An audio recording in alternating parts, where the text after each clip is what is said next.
ഭർതൃവീട്ടിൽ സ്വന്തം കുടുംബത്തെയും സുഹൃത്തുക്കളെയും താമസിക്കണമെന്ന ഭാര്യയുടെ നിർബന്ധം ക്രൂരതയുടെ പരിധിയിൽ വരുമെന്ന് കൊൽക്കത്ത ഹൈക്കോടതി.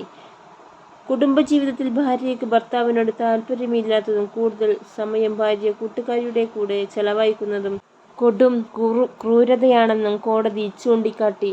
ഭാര്യയും കുടുംബവും അവരുടെ കൂട്ടുകാരിയും തന്റെ വീട്ടിൽ അനുമതിയില്ലാതെ താമസിക്കുകയാണെന്ന് ചൂണ്ടിക്കാട്ടി ധീരജ് എന്നാൽ നൽകിയ വിവാഹമോചന ഹർജിയുടെ അപ്പീലാണ് ജഡ്ജിമാരായ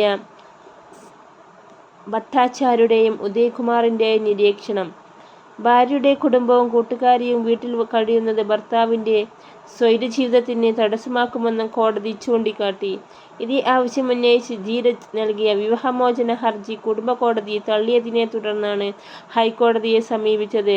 2005 സ്പെഷ്യൽ മാരേജ് ആക്ട് പ്രകാരമായിരുന്നു ഇരുവരും വിവാഹമായത്. തുടർന്ന് മിഡ്നാപൂർ ജില്ലയിലെ കൊലാഘട്ടിലെ കോട്ടേഴ്സിലായിരുന്നു ഇരുവരുടെയും താമസം. 3 വർഷത്തിനു ശേഷം ധീരജ് കുടുംബ കോടതിയിൽ വിവാഹമോചന ഹർജി നൽകി. പിന്നാലെ ഭാര്യ നഭാസിക് പോലീസിൽ ഭർത്താവിനും കുടുംബ കോടതിക്കുമെതിരെ ഗാർഹിക പീഡനത്തിന് പരാതി നൽകി. ഭാര്യയുടെ കൂട്ടുകാരിയായ മൗസുമി മോൾ എന്ന യുവതി സ്ഥിരമായി തന്റെ വീട്ടിൽ താമസിക്കാറുണ്ടെന്ന് ധീരജ് കുടുംബ കോടതിയിൽ വാദിച്ചു. ഭർത്താവിനെ സ്വന്തം വീട്ടിൽ നിർത്തി ഭാര്യയെയും അമ്മയെയും തന്റെ വീട്ടിൽ തന്നെയാണ് താമസിക്കുന്നത് ധീരജ് അറിയിച്ചു. ദാമ്പത്യത്തിൽ താൽപര്യമില്ലാത്ത ഭാര്യയ്ക്ക് കുട്ടികൾ വേണ്ട എന്ന നിലപാടുണ്ടെന്നും ധീരജ് കോടതിയിൽ വാദിച്ചു.